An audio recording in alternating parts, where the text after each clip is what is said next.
హిందూ బంధువులకు జై శ్రీరామ్. నేను వాసుదేవ్ గుండా, హిందూ ఐక్యత దళం. ఇది టాపిక్ ఏంటంటే నిన్న జరిగిన బీసీ గర్జన గురించి అనమాట. ఏంటి ఈ బీసీ గర్జన? ఈ బీసీ గర్జన నిర్వహించింది ఎవరు? అసలు ఎందుకు నిర్వహించిండు అతను?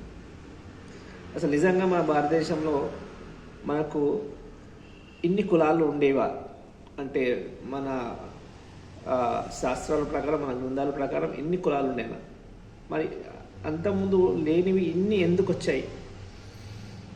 అవి కూడా మీకు ఈ వీడియోలో క్లియర్ చేస్తాను అనమాట. ఫస్ట్ నేను మన పూర్వం గురించి చెప్తాను. దానివల్ల క్లారిటీ అనేది వస్తుంది అనమాట. మన పూర్వం ఎలా ఉండేదంటే, అంటే బ్రిటిషర్స్ రాకముందు మన ఎలా ఉంటుండే అంటే సిస్టమ్ 4 వర్ణాలు ఉండేవి అనమాట. అందులో బ్రాహ్మణ, క్షత్రియ, వైశ్య, శూద్ర 4 వర్ణాలు ఉండేవి.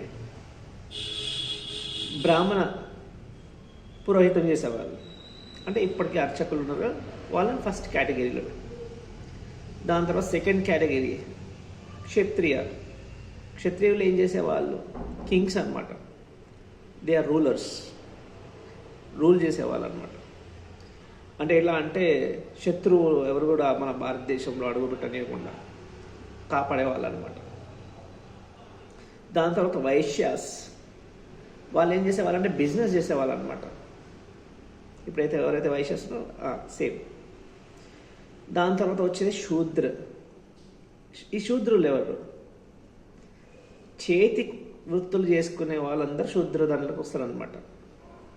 అంటే ఇక్కడ ఎవరు తప్పుగా అర్థం చేసుకోవద్దు. చెప్పులు కుట్టుకునేవారు కూడా శూద్ర దాంట్లోకి వస్తారు.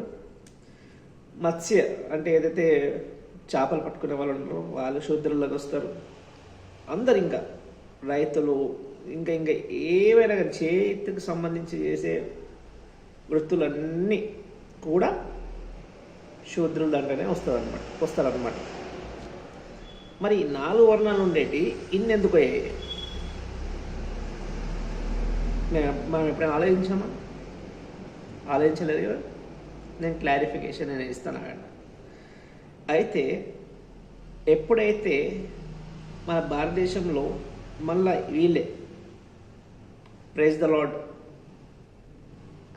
బ్రిటిషర్స్ వీళ్ళు ఎప్పుడైతే మన భారతదేశంలో అడుగుపెట్టారో, వాళ్ళు వెళ్తూ మన భారతదేశాన్ని 2 ముక్కలు చేశారు. ఒక ముక్క పాకిస్తాన్కి ఇచ్చారు. ఆ పాకిస్తాన్ వల్ల ఇప్పటికీ మనకు తలనొప్పే. అలాగే మన భారతదేశంలో మనం కొట్టుకోవడానికి, అంటే కొట్లాటలు పెట్టుకోవడానికి, మనం గొడవలు పెట్టుకోవడానికి అని చెప్పేసి ఎన్ని కులాలను డివైడ్ చేశారనమాట. అంటే అంతకుముందు ఎవరైతే మత్స్యకారులు, ఇంకా నేను చెప్పాను కదా కొంతమంది ఉన్నారు కదా, చెప్పులు కుట్టుకునేవారైనా కానీ, ఇంకా ఉంటారు కదా, ఇంకా చాలా పాట్స్ తయారు చేసే కుమ్మరి వాళ్ళు ఉంటారు కదా, వీళ్ళంతా శూద్రులకు వస్తారు కదా. ఇప్పుడు వీళ్ళని ఏం చేశారంటే, బ్రిటిషర్స్ ఏం చేశారంటే మనం కొట్లాడుకోవాలని చెప్పేసి అందరినీ డివైడ్ చేశాడనమాట. అసలు మన శాస్త్రాల ప్రకారం అసలు మాలా మాదిగా అనేవాళ్ళు లేరు. ఇది కూడా ఈ బ్రిటిషర్స్ మళ్ళీ పోతే ఈ బ్రిటిషర్స్కి వంతెనగా ఇప్పుడు ఎవరైతే సో కాల్డ్ యువ నాయకుడు అని చెప్పేసి బాగా లైమ్ లైట్లో ఉంటాడు కదా, వాళ్ళ తాతగారు అనమాట. వీళ్ళు చేసేదంతా ఇవే అనమాట. ఏ రాష్ట్రంలో అయినా కానీ ఆ కులాలని విడగొట్టాలి, వాళ్ళకు గొడవలు పెట్టేయాలి, అందులో నుంచి వీళ్ళు ఓట్స్ బెనిఫిట్స్గా తీసుకోవాలన్నమాట. ఇదే వీళ్ళ చరిత్ర అనమాట. ఇది ఉంటాక ఇది పక్క పెట్టేద్దాం. ఇప్పుడు ఇది మీకు అర్థమై ఉంటుంది. అంటే అంతకుముందు మన 4 వర్ణాలు ఉండేటివి, అవి కులాలు కాదు, 4 వర్ణాలు ఉండేటివి. ఆ వర్ణాల నుంచి బ్రిటిషర్స్ వచ్చిన తర్వాత ఎన్ని కులాలుగా తయారు చేశారన్న మా టాపిక్ అయితే క్లియర్. ఇప్పుడు ఇతను బీసీ గర్జనని ఎందుకు పెట్టాడో నేను చెప్తాను.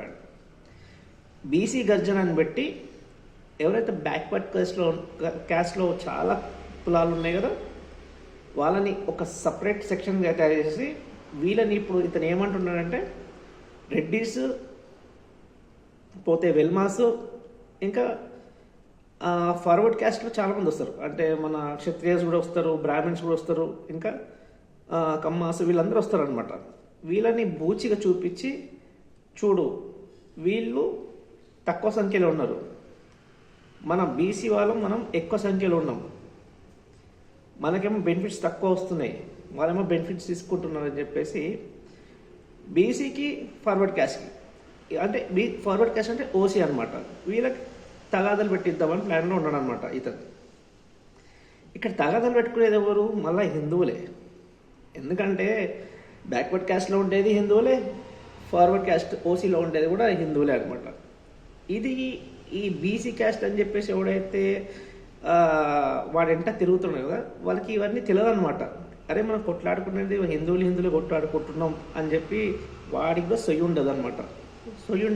సొయ్యి అంటే ఏంటంటే వాడికి కూడా ఆ ఇంటెలిజెన్స్ అంటే ఆలోచించే ఆ తత్వం, ఆలోచించే శక్తి ఉండదన్నమాట. అదనమాట మ్యాటర్. ఇప్పుడు ఇది సడన్గా ఈ తెర మీదకి ఎందుకు వచ్చింది? ఈ తీన్మార్ మల్లన్న అనే అతను ఆల్రెడీ గతం 2 సార్లు ఎలక్షన్, నాకు తెలిసి 3 సార్లు చేశాడో నాకు తెలియదు, కానీ నేను ఒక 2 ఎలక్షన్స్ గురించి చెప్తా. ఇతను అంతకుముందు 2 times ఎమ్మెల్సీగా పోటీ చేశాడు. లాస్ట్ టైం గెలిచాడు అనమాట, లాస్ట్ 1 year బ్యాక్. అందులో ఇతనికి లాస్ట్ టైం గెలిచినప్పుడు ఇతని పోలైన ఓట్లు 1,55,000, అంటే ఇంచుమించు 1,55,000 అంటే 56,000 అనుకో. అందులో ఇతను పోటీ చేసేటప్పుడు ఎవరికైనా ఎలక్షన్స్ టైంలో ఎలా రిక్వెస్ట్ చేశాడు? మీరు అందరు సపోర్ట్ నాకు కావాలి, నేను మీరు అందరు సపోర్ట్ ఇస్తేనే నేను గెలుస్తానని. గెలిచిన తర్వాత ఇప్పుడు ఏమంటున్నాడు? నాకు ఎవరు సపోర్ట్ అవసరం లేదు, మా బీసీ వాళ్ళు నాకు సపోర్ట్ ఇస్తే చాలు, నాకు ఏ రెడ్డి గారు అవసరం లేదు, నాకు ఆడ అవసరం లేదు, వీడు అవసరం లేదు అంటున్నాడు.